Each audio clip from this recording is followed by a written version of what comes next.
thermal sound wave. It's thermal sound waves, a natural alternative to fast food radio. We here, C.Truth, Kev Lawrence. We out here. Right now, we about to take it to the courts. You know what I'm saying? Well, not the courts, but I mean, if you're talking on a video game courts. Yeah. On a video game. Yeah, not the political courts or the courts with the judges. Not one of them courts. It could be courts on the video game. It could even be the racetrack on a video game. It could be wherever. It depends. Exactly. It could be your Call of Duty. It all depends. Exactly. But we taking it there. You know what I'm saying? In the field of play. Let's put it that way. You know what I'm saying? Welcoming to the show right now with myself, C.Truth, and Kev Lawrence. We got Mr. Gerard Williams, a.k.a. the hip-hop gamer. Hip-hop gamer. What's happening? Shit. You already know what it is, man. Hip-hop gamer, no stranger to danger. #1 journalist, quickly I changed the game up. C.Truth, you already know what it is, baby. Kev Lawrence, let's get it popping, baby. Yo, my man. Yo, you are. Shout out to you, man. Energy. Great, your energy. We love it. We love it over here. Thank you so much, man. We love it over here. We are proud of you. Well, before we say we're proud of you, because you got a lot of accomplishments, let's talk about your accomplishments first, and then we'll let you know that we're proud of you again, because some of the things that we already know that we spoke about before. But explain to the people who you are and why you're called the hip-hop gamer. Got you. So my grandmother, rest in peace, she's the one who taught me how to play video games when I was 4 years old. So I've been playing video games all my life, and obviously now it's my career. Now, my grandmother, she didn't just teach me how to play video games, but she taught me about life through video games. So pretty much what she did was she said that because of my passion for video games is so strong, if I apply the same passion to video games, if I apply the same passion to life, like how I do my video games, you will find your purpose and unlock your happiness and be successful. So it was amazing the way she did the parallel, because she was like, yo, if you look at video games, you got different levels, objectives, and things that you got to accomplish. And in life, you got different levels and objectives and things that you got to accomplish. So when she did that, it just made me realize that I want to have a passion for life as well. So that's what my grandmother instilled in me at a very early age by giving me love, putting God first in my life, and allowing me to live out my passion, because she had the same passion with video games. So that's how I started off. Then when I turned 14, that's when I started actually making music and stuff like that. So that's where the hip-hop side comes in. So I'm not just a fan of hip-hop, but I am an artist. I make songs for video games. I'm a character in different video games and all of that. So when I turned 14, that's when I started becoming more of an artist and learning myself and my lyrical ability there. So hence the name Hip-Hop Gamer. So that's how that all came together. And then in 2008, when I got into the game industry professionally, that's when I walked in and started understanding what journalism was all about. And that's what really gave me my professional start. My boy Torrance Davis discovered me on YouTube, got me to go to LA at E3, which is the Super Bowl of the gaming industry. Yes. And after that, it was a wrap. Barriers broken down after that. Once I came in the industry, it was over, period. No question. Big time trailblazer. And for those who don't know, it's a lot of paper and a lot to be made in the world of e-games, just that gaming world, period. There's so many different levels and so many different things that you can do. And you named just some of them that you're doing yourself. You know what I'm saying? With the music, with being the characters. I mean, some people create their own games. Some people do games for hire where they do codes. There's so much in that world, and it's $1 billion industry that you can get into and do different things with. Now, outside of the actual business of the gaming world, what are your best games that you could play just as a regular person, just you know what I'm saying, hip-hop gamer, just busting down people on the gaming world? Got you. So, if we're talking competitively and stuff like that, then, Tekken 7, we could throw that on, and I'm very good in Tekken 7. I could actually compete against the actual pros in the esports arena in the fighting game community. I'm that nice when it comes to Tekken 7. Mortal Kombat, Street Fighter, I'm nice in those games as well. But one thing about me is I play every game. So one of the differences when you have a pro player, let's say you have a pro player with Call of Duty, every day, all day is Call of Duty for them. They may play a little a couple of other games here and there, but their main game all day, every day, because it's their profession, would be Call of Duty. See, me as a game journalist and I also a game reviewer, I play everything. So I'm either playing NBA 2K or I'm playing Assassin's Creed or I'm playing something like The Quarry or I'm playing Kingdom Hearts. Or, you know what I'm saying, like, I'm playing so many games. I may go play Super Smash Brothers, and then I'm playing Persona. So I have a very wide range of so many games that I play, and that's a part of being in the gaming culture, learning everything that it has to offer. Absolutely. Have you ever participated in the Madden Bowl?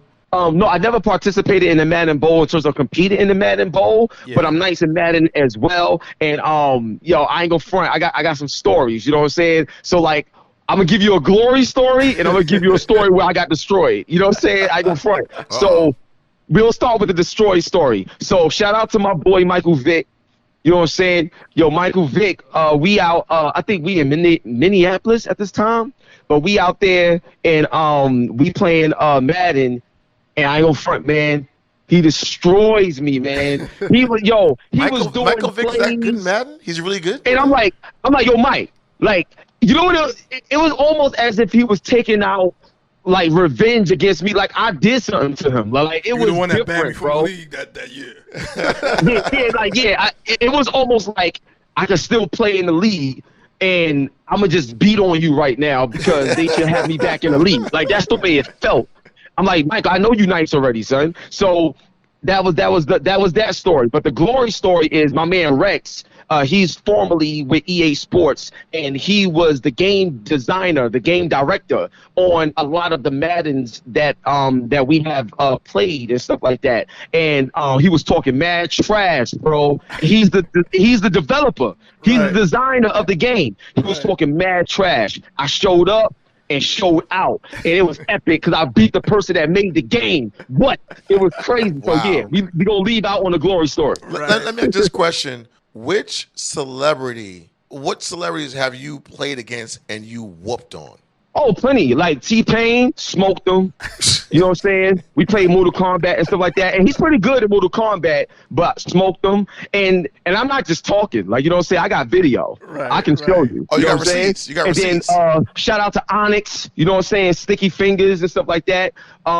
He joked about robbing me after I beat him. And I was like, you can't rob me. I love you. Like, you know what I'm saying? You can't do that. Like, you know what I'm saying? So now we're just playing. But we played Street Fighter and the classic joint too, the Super Nintendo joint, the World Warrior. So I played him in that and had to smash him in that. But he did beat Fedro. He did beat Fedro in the game. So, you know, points for that. But I smoked him too.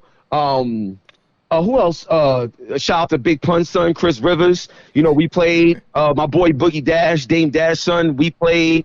I done played against so many people. Xzibit destroyed him. So yeah.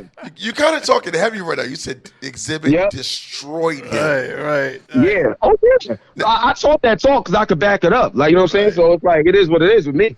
Has anybody ever pressed the reset button on you by purpose accident? Because you're doing too good. So here's what I would say, right? Here's what I would say. So shout out to my brother Erick Sermon. Love Erick Sermon. We was playing Def Jam Fight for New York, right? And he got a few moves in, and he was like, yeah, you know what I'm saying? And then I threw him in the train. You know what I'm saying? I threw him in the train station. He got hit by a train. And then all of a sudden the controller fell. And then it seemed like it wasn't working. And then that's what happened. You know what I'm saying? I'll just leave it at that. And that's on video too. Bandit. Oh gosh. Yeah, the green-eyed bandit can't stand it. You know how that is. Let's get it. Shout out to EPMD. Okay. It's Third with Sideways. C.Truth, Kev Lawrence. We're talking to Gerard Williams, the hip hop gamer, here on the program. I'm laughing so much over here. Can't get my words right. Yeah, it's so funny. He destroyed Xzibit. He threw Erick Sermon into the train. Oh man. What's the best Grand Theft Auto? Ooh, now that's a tough one. Because when you say best, you could say best in terms of what's culturally received as the best, or which one is actually the best in terms of development in order. So it's a lot of terms there. Well, here's what I would say. Culturally, give me both of those. Give me both of those. Yeah. So culturally, San Andreas. No question. Culturally, I would say San Andreas with Vice City being a close second, like right behind that. But culturally, gotta go with San Andreas. CJ, Big Smoke, you kidding me? Yo, that whole roster, yeah, it was incredible, man. You know what I'm saying? My man Young Melee playing CJ, that was incredible. You know, Samuel L. Jackson, like, playing Officer Tenpenny, like that game was still to this day monumental. So San Andreas for sure is probably the best one culturally, but the best one in terms of actual game development, that's probably going to be Grand Theft Auto 5. And the reason why is because Grand Theft Auto 5, it took the gaming industry and it took that franchise to the highest level that it's ever been. Keep in mind, see, Super Mario Brothers, that was like the most #1 sold game ever. You know what I'm saying? Yeah. Grand Theft Auto surpassed that. I believe Grand Theft Auto has now sold, 112 million copies. Was Grand Theft Auto, was that a black guy behind Grand Theft Auto? Yeah. No, Grand Theft Auto 5 had three people, and that's one of them was Franklin. Franklin was the black guy. Yeah. Gotcha. And stuff like that. Yeah, Franklin, Trevor, and I forgot the other guy's name off the top of my head and stuff like that. But the thing is, this is the highest selling game, not only of all time, but even with their online component, like people started making their own love and hip hop shows based off Grand Theft Auto and what you could do in the game. And also people started doing their own servers and making money off of the servers that they build so they could build their own worlds. Because one of the great things about PC versus console is that PC, you can mod everything. So you could play Grand Theft Auto 5 on PC and you could see Coca-Cola billboards and you could have John Cena walking around in a rock doing stuff. Like, you can make it your own. You could put 50 Cent in there and do whatever you want to do. Like, you could really make it your own. So in PC culture, you have the modded community. And the modded community, like right now, if you Google it, you could go look at Spider-Man PC Remastered, and you'll see Venom flying around. You'll see Shrek. Matter of fact, you'll see CJ from Grand Theft Auto flying around as Spider-Man. Can they see C.Truth and Kev Lawrence in one of your games? We're just trying to see that. Yeah. Oh, we could definitely make that happen. That's what I'm talking about. We can definitely put you in the game. Oh, no question. Like EA, put us in the game. Linda, make it happen. Exactly. Linda, make it happen. Now, two questions. Gerard, hip hop gamer, here with us on Thermal Sound Waves. What do you want to see in the world of gaming? Just from your perspective, just as far as like what you would like to see. And question number 2 is, do you have anything in the works, like let's say a animated situation or a game coming that you've made yourself or you're involved in? Okay, so I've been involved in plenty of games. So, but to answer your first question, one thing that I would like to honestly see is a couple of things. So one thing I would speak on is more of a social responsibility one. And another one is more of a tech one. So on the social responsibility side, one thing I would love to see in the gaming industry is people focus more on the talent versus the numbers. And what I mean by that is this. I always like to take an American Idol approach to certain things. And I'll give you an example of what I mean, because I see that the best of everything comes from the talent part. So I'll give you an example. If you look at American Idol, a lot of people didn't know what Fantasia's numbers was. They just saw this girl show up on a big stage, knock it out the park, and now we know who Fantasia is around the world and stuff like that. We didn't ask how many Twitter followers she had. We didn't ask about nothing. We just knew that if she was great, we seen her on a big stage, and we can now appreciate her. And nowadays, in today's culture, you have people trying to kill themselves doing things that they morally wouldn't even do just to try to get a check or make a living, because there's a lot of value in pain. There's a lot of value in negativity. There's a lot of value in these things. So what I would love to see is, I would love to see gaming remain gaming at the highest quality level it is, I don't want to see gaming turn into what hip hop has become. And that's one thing I would like to see. I would like to see gaming remain close to the culture of what made it special today, as opposed to the culture selling itself out because it doesn't need to in order to grow, because it's grown, on its own for so long.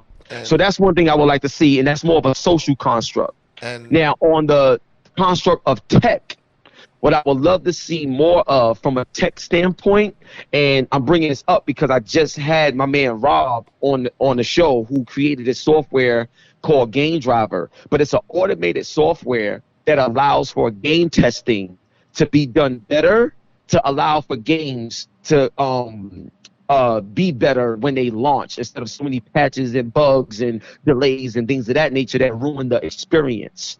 So that's, from a tech standpoint, I would love to see more of, because Cyberpunk 2077 was one of the biggest games that came out that was one of the worst launched titles like ever, bro. It was that bad. It was, what it was like? It's like a lot. Let's say you got an artist singing in the studio, but there's no engineer, there's no mastering, no nothing. It's just a raw cut. And you put that out, and you like, what garbage is this? Now, it's like, let me ask this question. And this is real quick because I know you got to head out, but we're going to keep this one short. Have you ever gotten discrimination or felt discrimination in this whole gaming arena? Discrimination? That's what you said? That's correct. Have you ever faced that? Yes, of course. That's what made me learn the business. Like, the reason why I learned the gaming business, when I first got into the gaming industry, I wasn't thinking about business at all. I was just happy to be there. Like for real, it's crazy. Especially coming from where I come from. I come from East New York, Brooklyn, yo. So to go to LA and, bro, it was life-changing. Yeah, you know what I'm saying? It was a cultural shock for real, just to be out there and around all these people. But I'll tell you this, man. What happened to me was very, I ain't gonna front, it hit me hard. You know what I'm saying? Because there was an event. It was a gaming event after the show floor of E3. And we went to the gaming event, and there was a gentleman that pulled me to the side. We had this party. And he was like, yo, I love what you do. I'm a fan of yours. At the same time, there's people that's uncomfortable with you being here, being around, and like look around you and look at you like you don't belong here. And that right there hit me hard, because I started thinking about my grandmas, you know what I'm saying, immediately. Like, dang, I don't want to let her down, and this is my shot, and I was messed What were those up. other people? What were those other people that was around you when you said that? What does he mean? Yeah, well, a lot of the other people was people that was, in higher positions in business. You know what I'm saying? In the business of gaming. So PR reps, people that's on executive boards, board of directors types of people. The energy was pretty much like my image and my energy would devalue the industry, so you shouldn't be here. Okay, we got you. You're keeping it clean and political. But we got you. Yeah, well, I don't curse, like, you know what I'm saying. So I'm not gonna go out, like that, you know what I'm saying. But the people. So here's what I can tell you. I'm the type of person that name names, but if somebody tell me something in confidence and they want me to keep it confident, then I respect it because it's ethical. Gotcha. You know what I'm saying? Right. But I can name names all day with certain people and stuff like that. But in this particular situation, I won't, because I was trusted not to. Right. We got you. So out of respect, I won't. We got you. But what I'm saying is, when that happened, it was like, are you kidding me? Like, I ain't do nothing to nobody. But once again, that scenario played out. So what I did was, I said, I'm not going to get mad. I'm not going to get upset. I'm going to create. I'm going to figure it out. I'm going to fix this. So once I learned the business in terms of, I studied patents, I studied PR firms, I studied talent agencies, I studied all these companies that intertwine with one another to find a result to serve their bottom line. And what I did was, I started to become the result that they was looking for. And then once I did that, it started changing the narrative of how people viewed me and worked with me and everything. And I never had to change or anything. I just did the work, did the research, and I built my own lane, created it, walked in that path, and now I'm the GOAT of the game because you can't be the GOAT unless you take the hits. And that's so hip-hop right there, too. Just what you just said right there, the whole creating their own lane and doing what you got to do because people don't want you, that's all hip-hop. Always. That's all hip-hop right there, man. So we're going to leave it on that note. Hip-hop gamer, you know what I'm saying, Gerard Williams, here with us on the program, Thermal Sound Waves. Let everybody know where they can get at you, social media, the whole 9 yards, website, if you got that as well. Yo, Google me, Hip Hop Gamer. I'm everywhere. I love y'all. God bless. Yo, dog, I appreciate y'all having me, man. Like, seriously, I truly appreciate it humbly. Thank y'all so much. Keep killing it. Let's get it popping. The one and only Hip Hop Gamer. We out. And big shout out to Linda Hicks. Shout out to my guy from our guy from the Saints that we met at the dinner table. We had some food. What was the guy I know you're working with the Saints, but that's another story. And the other lady that's a singer also that's working with you. Shout out to her. I forgot her name, but I know we met at the BBQs one time. But again, anyway, another story. Oh, definitely. You already know what it is. So shout out to Lisa Diamonds, you know what I'm saying, all day. And shout out to Linda again. Love you. I appreciate you. Yo, thank y'all so much. Let's get it popping. No question. All right, brother. Peace. It's Thermal Sound Waves, the natural alternative to fast food radio. Yep. Thermal Sound Wave.